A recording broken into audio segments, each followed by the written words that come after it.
तो काल लब्धि दो प्रकार की हो गई। तीसरी प्रकार की काल लब्धि है जिसको भाव स्थिति की अपेक्षा कहते हैं। अर्थात सम्यक दर्शन कब प्राप्त होगा? जब तुम भव्य होगे, संगी पंचेंद्रीय अवस्था होगी और तुम्हारे लिए यहाँ पर पर्याप्तक अवस्था होगी। जागृत सोते में सम्यक दर्शन नहीं होगा, तो ये भाव स्थिति की अपेक्षा से सम्यक दर्शन है। आप देखो भव्य हैं कि नहीं बताइए? आप लोग अपने आप को भव्य मानते या भव्य? आप सब भव्य हैं। क्यों हैं भव्य? क्यों हैं भव्य? ये आचार्य गुरुवर विद्यासागर जी महाराज से एक व्यक्ति ने कुंडलपुर में पूछा, बहुत पहले की बात है। आचार्य महाराज आहार करके आए और आहार के पहले प्रवचन दिया और प्रवचन के सुन करके एक व्यक्ति वंदना करने गया बड़े बाबा के कुंडलपुर में, और वंदना करके आकर के कहता, महाराज महाराज हमारे 5 मिनट बचे, हारन बज रहा है, हमें आप आशीर्वाद दो। और आपने अभी प्रवचन किया था कि भव्य के ऐसे परिणाम होते, ऐसे होते, वंदना में ऐसे होते, पूजा में ऐसे होते, लेकिन मैं पूरी वंदना करके आ गया, मेरे वैसे परिणाम नहीं हो पाए, तो मुझे विकल्प चल रहा कि मैं अभव्य तो नहीं। आप जल्दी उत्तर दे दो महाराज, मुझे जाना है। सो महाराज कहते हैं तू भव्य है। बोले महाराज कैसे भव्य हैं? बोले सुनो, मैं अभव्य तो नहीं, ये विकल्प भव्य को ही आता, अभव्य को तो विकल्प आता ही नहीं। इसलिए आपके मन में ये आता कभी, मैं कहीं अभव्य तो नहीं, मैं कभी मोक्ष जा पाऊंगा कि नहीं। मेरी इच्छा होती कि मैं भी ऐसे मुनि बन जाऊं, मैं भी आचार्य उपाध्याय बनूं, मैं भी अरहंत बनूं। भगवान आपके सामने जो बार बार आप दर्शन करने आते, हाथ जोड़ते, इसलिए कि एक बार भी तुम्हारे जिंदगी भर में ये भाव हो गए, भगवान मैं भी आप जैसे अरहंत पद को प्राप्त कर लूं, मेरे अंदर वो शक्ति प्रकट हो जाए, मतलब पक्का है कि तुम भव्य हो और सम्यक दृष्टि तुम्हें टिकट मिल गई, नियम से तुम्हारा मोक्ष होगा। इसलिए बार बार रोज रोज को कहते हैं जाओ पूजा करो, दर्शन करो। आज नहीं आए कल, कल नहीं परसों, परसों नहीं तो तरसों, कभी ना कभी तो आएगा। जैसे आप लोग ये नारियल रखा है, इस श्रीफल को आप फोड़ते हो, तो कब फोड़ते? कोई का एक बार में फूट जाता, कोई का 3 बार में, 4 बार, 5 बार, कई लोगों का फूटता है तो सड़ा निकलता है और कई लोगों का अच्छा निकल जाता। ऐसे ही भगवान के दर्शन में करने से किसी का एक बार में मिथ्यात्व रूपी नारियल फूट जाता है, किसी का 2 बार में, किसी का 3 बार में और किसी का 4 बार में। इसी प्रकार आप जिंदगी भर दर्शन यहाँ करने आते हो और ये सम्यक दर्शन की बात यहाँ चल रही है, जो मूल आधार है मोक्ष मार्ग का, प्रथम सीढ़ी है। और प्रथम सीढ़ी पर आपने यदि कदम नहीं रखा है तो तुम्हारी क्रियाकांड सब बेकार हो जाते, अकाम निर्जरा के रूप में चले जाते हैं। इसलिए हे ज्ञानियों, हे सम्यक दृष्टियों, मैं आप लोगों से कहूँगा आप यहाँ पर बैठ करके इस चीज को समझिए और सच्चे सम्यक दृष्टि बनिए। सच्चा सम्यक दृष्टि कैसा होता मालूम है? सम्यक दृष्टि हिरण के समान होता है और मिथ्या दृष्टि बिल्ली के समान होता है। अब मिथ्या दृष्टि बिल्ली के समान कैसे? देखो, जब कभी भी बिल्ली दूध पीती है तो आंख बंद करके पीती कि मुझे कोई नहीं देख रहा है, जब ऊपर से एक डंडा पड़ता है तो म्याऊं म्याऊं करते हुए भागती है। इसी प्रकार मिथ्या दृष्टि जीव जब भी पाप करता है, गुप्त पाप करता, मुझे कोई नहीं देख रहा है, लेकिन वह बिल्ली के समान आंख बंद करके पाप करता है, लेकिन जब कर्मों का डंडा पड़ता है नरक निगोद में, तब उसको म्याऊं म्याऊं करते हुए अकल आती है, अरे मैंने ऐसा पाप किया था। तब उसकी आंखें खुलती हैं, पहले आंख नहीं खुलती है। लेकिन सम्यक दृष्टि जीव कैसा होता? हिरण के समान होता है। वो हिरण जब कभी भी कहीं भी खेत में भोजन करने के लिए, अपना पेट भरने के लिए घुसती है तो अपने कान खड़े करके रखती है और थोड़ी आहट मिलती है, तत्काल उस खेत में से निकल करके बाहर आ जाती है और खड़ी हो जाती है कि मेरे कोई नहीं कर रहा है। इसी प्रकार सम्यक दृष्टि जीव घर में भोग भी भोगता है लेकिन कान खड़े करके रखता हमेशा। जैसे मंदिर की अभिषेक की घंटी बजती है, उसको ये सुरक्षित स्थान मिलता है, उस पाप के स्थान को छोड़ करके यहाँ भागता है, ऐसे वह हमेशा कान खड़े करके अर्थ अपने मन को, अपनी आत्मा को सावधान करके रखता है। तो क्या तुम अभिषेक की घंटी बजते ही क्या तुम यहाँ पर मंदिर की घंटी बजते ही, प्रवचन की घंटी बजते ही क्या मंदिर आते हो? यदि नहीं आते हो तो सोच लो कौन हो, क्योंकि घंटी तुम्हारे घरों में कई जगह बजती है। जब कोई भी घर में आता मेहमान तो आप क्या करते हैं? बाहर एक बेड, डोर बेड लगा देते हो और वहाँ एक स्विच लगा देते हो। बटन दबाते ही अंदर कोई भी होता तत्काल भागता, खिड़की में से झांकता कौन आया है। और फिर इसके बाद में जब आप देखो, एक स्कूल में घंटी बजती है और जैसे स्कूल में घंटी बजती है तो बच्चे अपने प्रेयर के लिए उस पीरियड में अपनी क्लास में प्रवेश कर जाते। एक स्टेशन पर घंटी बजती है, घंटी बजते ही अलर्ट हो जाते कि ट्रेन आने वाली। एक जेल में घंटी बजती है, एक तुम्हारे अदालत में घंटी बजती, जब पेश करना होता किसी मुलजिम के लिए तो वहाँ पर भी घंटी बजती कि हाजिर हो। इसी प्रकार जब तुम भोजन करते हो तब भी तुम्हारे घर में यदि मोबाइल है, फोन है, तो भी फोन की भी घंटी बजती है। और एक मंदिर में भी घंटी बजती है। और एक जब आप यहाँ कोई आग वाग लग जाए तो फायर ब्रिगेड अग्निशामक यंत्र भागता है। और यदि कोई मर भी जाए तो उसके लिए कोई दोष नहीं होता, उसके लिए माफ होता है। इसी प्रकार ध्यान रखो, जब तुम्हारे फोन की घंटी बजती है तो यदि आप भोजन बना रहे हैं, भोजन कर रहे हैं, अब घंटी बजी, घंटी बजते ही तुम क्या करोगे?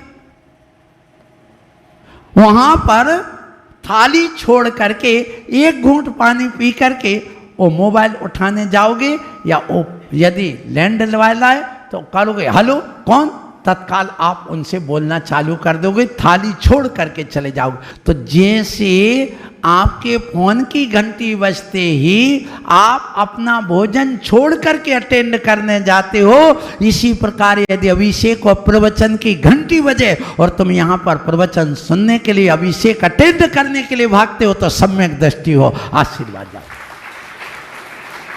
ये सम्यक दृष्टि की पहचान है। आप जाइए, घर में कोई बात नहीं, घर के काम करिए, लेकिन सब छोड़ करके पहले यहाँ मंदिर में आकर के इसको अटेंड करिए। ये इसको चैन नहीं पड़ती है उसके बिना। इसी प्रकार से सुन लो, ये जो सम्यक दर्शन है वो कैसा है, सम्यक दृष्टि कौन है और मिथ्या दृष्टि कौन है, इसकी पहचान के लिए एक उदाहरण और देना चाहूँगा। नारियल होते ना, ये श्रीफल है, ये दो श्रीफल है, एक सूखा है और एक गीला है। कितने हैं? दो। अब देखो, इसको बजाओ तो ये अलग बज रहा है और ये बज नहीं रहा है। अब इन दोनों में क्या अंतर है? एक सम्यक दृष्टि और एक मिथ्या दृष्टि का प्रतीक है। क्यों? देखिए, मिथ्या दृष्टि जीव दिए जीव को एक गणे बहिरात्म तत्व मुदा है। मतलब बहिरात्मा जीव वह है जो शरीर और आत्मा को एक मानता है, उसी से चिपका रहता, शरीर से, भोगों से, धन दौलत से।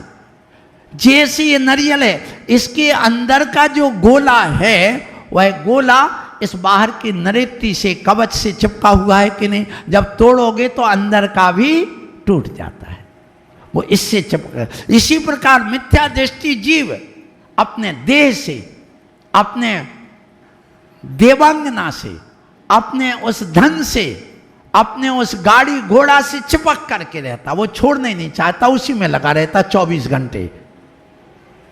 वह अपनी आत्मा को पृथक नहीं मानता। लेकिन जो सम्यक दृष्टि जीव है वह अपने शरीर को अलग मानता है और आत्मा को अलग मानता है। और जैसे ये सूखा नारियल जब बजाओ तो अलग बजता है, अंदर की नरेटी अलग और बाहर का नरेटी अलग और अंदर का गोला अलग। और जब फोड़ोगे तो ये बाहर का कवच तो टूट जाएगा, लेकिन अंदर का गोला साबुत का साबुत निकल आता है। इसी प्रकार सम्यक दृष्टि जीव हमेशा अपने शरीर को अलग मानता है और आत्मा को अलग मानता है, ध्यान रखना। और वह शरीर तो टूट जाता है, लेकिन उसको मालूम है मेरी आत्मा अखंड पिंड है, उसका कभी विनाश नहीं होता है। इसलिए सम्यक दृष्टि जीव किसके समान है?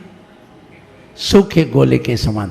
उसके लिए आत्मा अलग और शरीर अलग नजर आता है, श्रद्धा से समझ में आता है। जैसे आंख बंद करके आप कोई भी चीज देखो, एक पत्थर है, उसमें एक व्यक्ति को आंख बंद करने में प्रतिमा दिख रही, एक को देवांगना दिख रही, एक को उसमें अपने खंडे करके मकान बनाने की नींव भरने का स्थान दिख रहा है। तो ऐसे ही अपने हृदय में तुम्हें क्या दिख रहा है? क्या तुम्हें अपने आंख बंद करती अपनी आत्मा में परमात्मा दिख रहा है? क्या अपनी आत्मा में पत्नी दिख रही है? क्या पैसा दिख रहा है? घोड़ा गाड़ी दिख रही? क्या दिख रहा है? कम से कम 24 घंटे में एक बार, एक क्षण के लिए यहाँ मंदिर में आकर के यदि तुम ये भावना कर लेते हो कायोत्सर्ग करते करते कि मैं, हे भगवान, आप जैसा हूँ, मैं आप जैसा बनना चाहता हूँ, मेरी आत्मा अलग है, शरीर अलग है, बस इतना भी कर लिया तो तुम्हारा दिन भर का धर्म करना, पूजा करना सब सार्थक हो गया। ये है वो क्षण लाने के लिए, वो अवस्था लाने के लिए हम ये सारी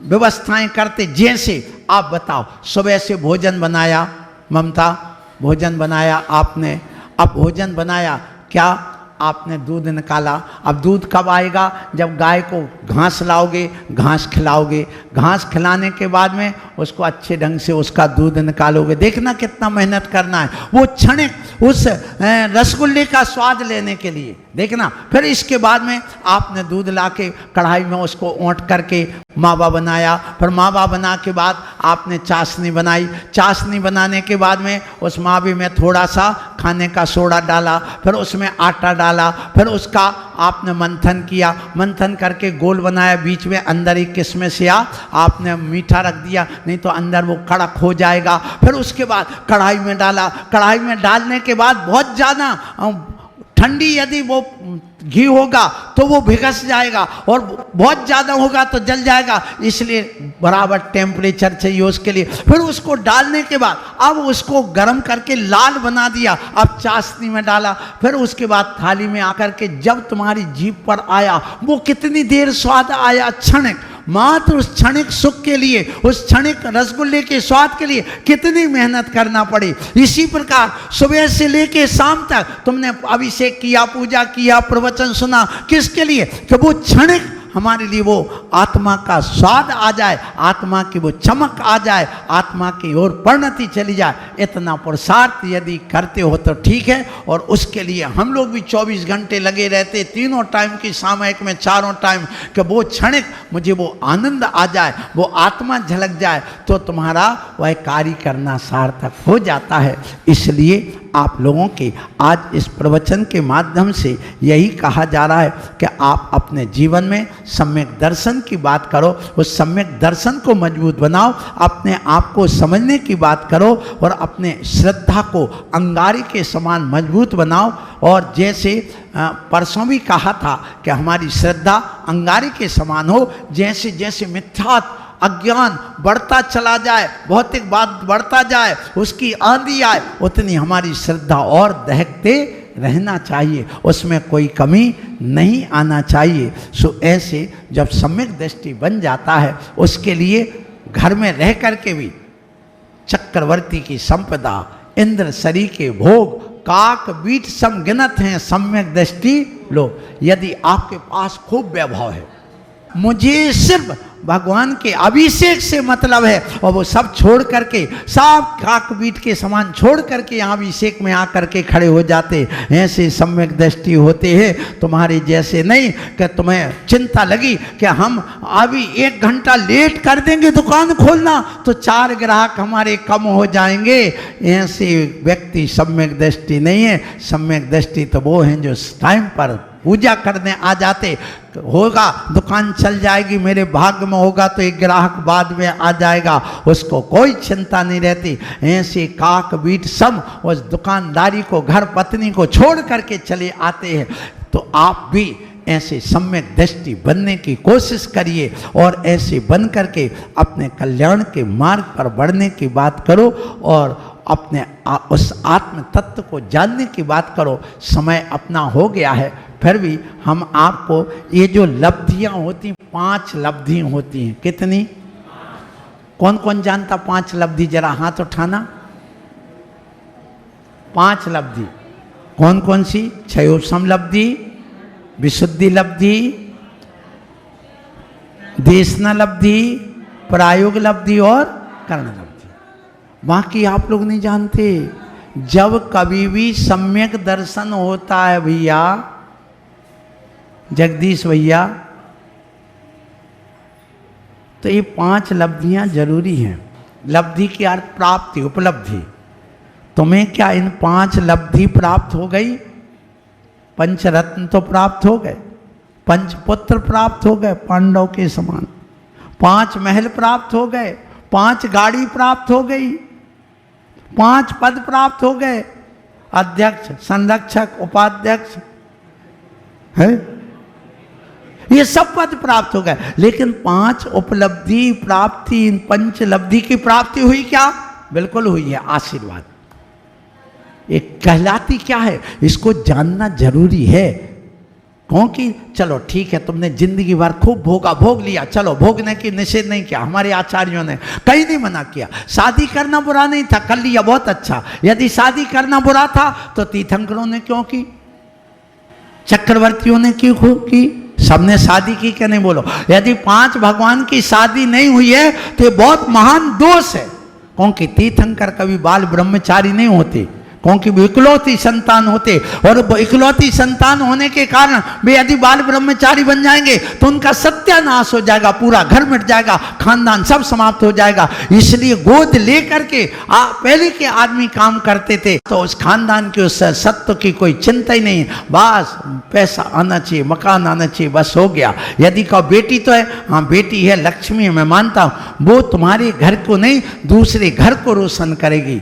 इसलिए कुल पुत्र, कुल दीपक चाहिए। प्रत्येक घर में 1-1, 2-2 कुल दीपक तो होने ही चाहिए, नहीं तो तुम्हारा घर रोशन कैसे होगा। सो तीर्थंकर नियम से शादी कराते। 5 तीर्थंकर यदि बाल ब्रह्मचारी रह गए तो ये हुंडाओ सर्पणी का बहुत बड़ा दोष है, कलंक है, यूं मान करके चलिए। सब छोड़ करके भगवान का अभिषेक और पूजन कर सकता है तो तुम्हारे लिए भी करना चाहिए, उनसे शिक्षा लेना चाहिए। सो आप अपने जीवन में बस इतना ही करना कि अभी आप लोग इस सम्यक दर्शन को प्राप्त करके और अपने जीवन में कल्याण के मार्ग पर बढ़ना है और इसको धारण करना है, और इसको जिसने धारण कर लिया है उसका नियम से कल्याण हुआ है। आपका भी कल्याण हो और हम सबका कल्याण हो, इसी भावना से बोलो महावीर भगवान ने।